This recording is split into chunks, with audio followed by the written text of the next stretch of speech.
Dumulog sa Korte Suprema ang ilang transport at civil society groups para pigilan ang pagpapatupad ng deadline ng PUV consolidation sa December 31. Git ng mga petitioner magkakaroon ng krisis sa transportasyon kapag natuloy ang deadline dahil kakaunti na raw ang makakabiyahe. May unang balita si Salima Refran. Ilang araw bago ang deadline, nagpapasaklolo na sa Korte Suprema ang iba't ibang transport groups at civil society organizations laban sa consolidation para sa PUV modernization.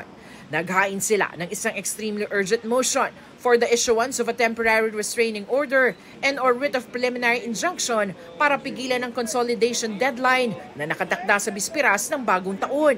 Ang basehan ng kanilang mosyon, ang mismong Memorandum Circular 2023-52 ng Land Transportation Franchising and Regulatory Board na guidelines para sa deadline ng PUV modernization. Pag by January 1, 2024, wala pang TRO at ma-implement, kakansilahin ang libo-libong prangkisa sa buong bansa, especially sa NCR, na halos malaking porsyento pang unconsolidated at millions ng mga commuters, mga manggagawa at mga estudyante ang mahirapang pumasok sa trabaho, sa eskwela.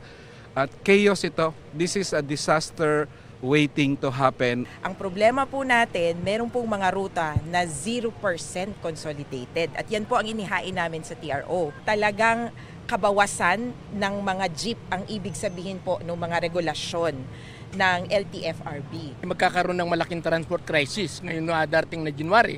At alam natin yan na ang maepektuhan niya na hindi lamang yung kabuhayan ng mga driver at mga operator, kundi mismo yung ating economic sapagkat saan sasakay yung ating mga mamamayan.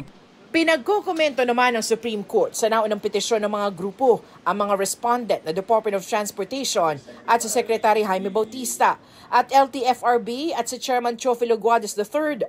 Binigyan sila ng non-extendable period of 10 days para magbigay ng komento sa petisyon na hinihiling na ideklarang labag sa konstitusyon ang mga inilabas sa Department Order at Memo Circular ng DOTR at LTFRB. Sa inilabas na pahayag ni Secretary Bautista, mananatili raw ang consolidation deadline. Mayorya na raw ang natanggap nilang suporta mula sa mga operator, lalo't 70% na raw ang nakilahok sa proseso ng konsolidasyon.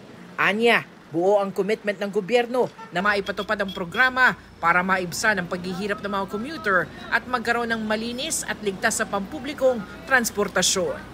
Ito ang unang balita sa Salima Refran para sa GMA Integrated News.